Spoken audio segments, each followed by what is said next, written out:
and welcome to this week's episode of Honest Conversations with Esther. If you're joining us here for the first time, please don't forget to like, share, comment, and subscribe, as this helps me with the algorithm and it helps me get the content out to more people who may find this information useful. So I usually come here once a week. I come here every Sunday with topics ranging from finance to relationships and important book reviews. So basically, excuse me.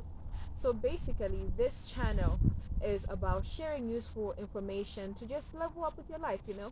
So we started this week's, rather this month, on the trajectory of talking about managing loss. So we talked about managing loss in terms of a breakup, and we're supposed to talk about managing loss in terms of grief, and then also in terms of moving on from a phase in your life, let's say a career or changing locations, because that can be quite an emotional process as well.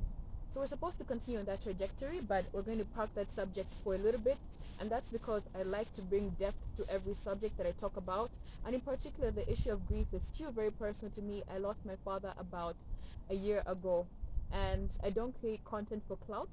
I don't create content to get people excited. I create content for value, and if it takes me time to write the script and actually bring information to you of value, I'd rather not do the video immediately that's half-baked. I'd rather give it a lot more time and bring to you a video that will actually be useful to you.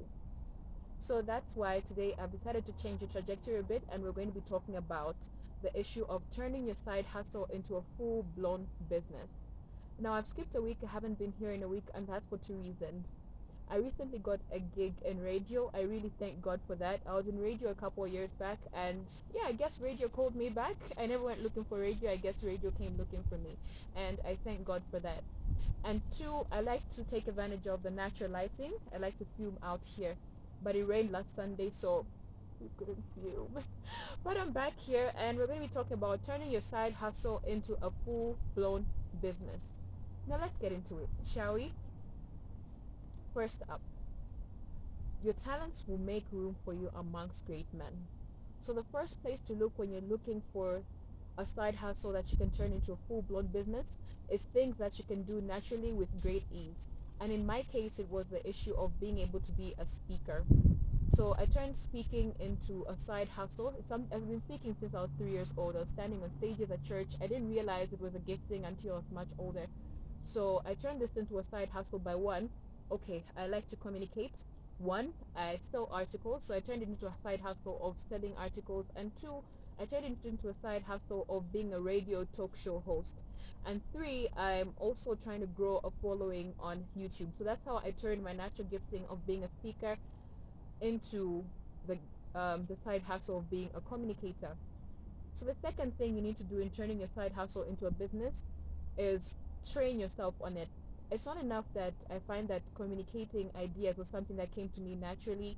When I stood up on stage, the confidence came to me and it came in me naturally. So that's how I found that it was a gifting. But that wasn't enough. I had to learn public relations. I had to learn what to say and what not to say. I had to learn to be sensitive to crowds. I had to learn how to write professional articles. I write for the Zambia Institute of Marketing. So I had to find mentorships of people who had already gone ahead for me. They say experience is the best teacher, but the experience doesn't always have to be your own. Find mentors and let them teach you how they do what they do best. And also, these are usually people who are already making money out of that thing, so you can learn the professional side of it. Talent is one thing, but professionalism and also the tricks of the trade are another. So it helps you to get someone who's years ahead of you with experience to come and help you to turn this into a skill. And for me, it was through issues of learning through mentors such as Mr. Eden Jokoto. He's quite a force in Zambian journalism, so I attended a class with him through the help of the World Bank. And then there's also people at the Ministry of Information and Broadcasting Services. So I was lucky enough, the female minister at the time, I can't mention her name, she has not given me permission to name drop. So I got an internship there. I volunteered to work for free, and I worked there for free for several months. And they taught me to write speeches. I was really privileged to have worked with people writing the speeches for ministers, and then some of them had actually been writing speeches for presidents. So the key to actually getting good mentorships like that is to offer something of value. These people are busy. Two, they're already surrounded by leeches. So my key into getting into strategic partnerships and relationships with people who are already busy or who are already at a good place in their career is to be different and to actually offer something of value. Don't enter relationships for mentorships only wanting to take. If your mentor is busy, what can you do for them? Can you carry some of their work for free? You get what I mean? And if they charge for their mentorship, be willing to learn from their valuable information. Next thing in turning your side hustle into full-blown business is to partner with people. So the skill that you have may take some time into being a full standalone business, but if you can be part of another business where your friends bring different things of value and skills, then do it that way. So I'll give an example of the agriculture outfit that I run. So I'm a farmer, so I farm some of the time. It's just my second season, but yes, I like to own it and say it's something that I really want to do. So I took the skills from marketing, let's say my degree in marketing, and then I didn't know the first thing about farming. So I partnered by getting a mentor and a consultant. He's really good for the times when we talk about agriculture as a business. And just on the small scale, I think I should even call it gardening. I think you only really become a farmer when you buy a center pivot. My God, then I can call myself a farmer. So what I did is I got a mentor and a consultant. I paid him for his time. He was consulting for me on how to grow cabbages at the time. And then I also partnered with my sister, who brought in some of the money I used for the farming. I put in money as well. And then I used my skills in marketing to be able to sell those cabbages. So the skill that I had in that sense was the marketing. So be willing to partner, be one component of the business, and then have people bring in other parts, and that would turn it into a full-blown business faster. Imagine if I was trying to source all the money, if I was trying to immediately learn all the farming, I'd be a mess and I wouldn't be able to do most of the other things that I do with my time. So sometimes it's good to focus on the thing that you're good at and make it just a part of the side hustle. It doesn't have to be the whole business. Next step is to make your business professional. If you're looking to turn your side hustle into professional business, register it. There's a place called Parkra in Zambia. That's the body that registers businesses in Zambia. Get your TPIN, that's your taxpayer identification number as well, so that if someone wants to invest, they can see this is a legitimate business. The only person who's investing in a place without an address is a con man. You either have to be a con man or you either have to be really naive. But if your business has a fixed address, so well, fixed abode, it can even be your home address. And then you say, okay, you know what, we're a legit business. We're actually registered here. We're registered at Pakra and we pay our taxes. We have a tip-in. So an investor is more comfortable bringing in their money and saying, you know what, this is an actual legit business. It's not a scam or a Ponzi scheme. So the next thing is to handle your business putting quality first.